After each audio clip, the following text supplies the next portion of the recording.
यो मासु डेलिभरी एपमा चाहिँ लोकेसन अन गर्नुपर्छ र ब्याकग्राउन्डमा पनि लोकेसन चलिरहेको हुन्छ हैन। त्यसको कारण के छ भन्दाखेरि जस्तै मासु पसलमा चाहिँ यो एप खोल्यो, मासु डेलिभरी एप खोल्यो, यो एपको भित्र गएपछि यहाँ युजरको डाटा चाहिँ यसरी आइरहेको हुन्छ। जब डेलिभरी पर्सन चाहिँ पसलको नजिक पुग्छ त्यसपछि उले अलरेडी पसलवाला चाहिँ उठेर बसिरहेको होस्, त्यहाँ पसलमा चाहिँ उठेर चाहिँ बसिरहोस् रेडी अवस्थामा भनेर भन्नलाई उले यहाँ साइरन ट्रिगर गर्छ। यो साइरन यहाँबाट साइरन क्लिक गर्छ। यो साइरन क्लिक गर्ने बित्तिकै लोकेसन र उ गयो, यो चाहिँ उसको आयो है। यो जुन चाहिँ आइरहेछ यो चाहिँ मिट्सअप एपको हो। मिट्सअप एपबाट चाहिँ यसरी आउँछ हैन।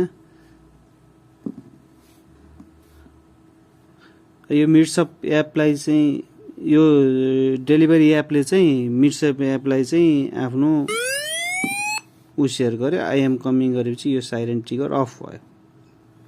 लोजिक यति छ। यो साइरन जब ट्रिगर गर्छ त्यो बेलामा चाहिँ उसले आफ्नो लोकेसन कन्टिन्यू पठाइरहेको हुन्छ उसँग मिट्सअप एपलाई, ताकि मिट्सअप एपले चाहिँ यहाँबाट डेलिभरी उसमा चाहिँ गएर उसलाई के लोकेसन कहाँनेरि छ यहाँ अन द वे देखेर चाहिँ हैन उसको लोकेसन हेर्न सक्छ। यो चाहिँ अलगै एप हो।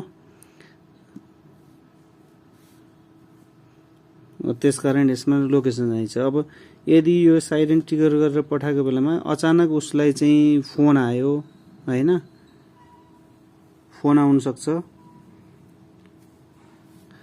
अनि कुनै कारणले एप नै कुनै कारणले चाहिँ ब्याकग्राउन्डमा जान सक्छ हैन।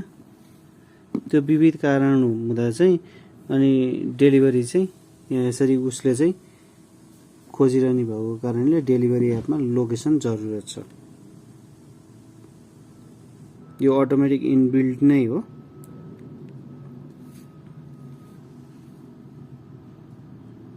कतै लोकेसन गर्ने अप्सन लिने अप्सन त्यसो दिएको छैन। एपमा यदि यो साइरन ट्रिगर गर्यो भनेदेखि यहाँ साइरन टच गर्यो भने लोकेसन अटोमेटिक सेयर हुन थाल्छ।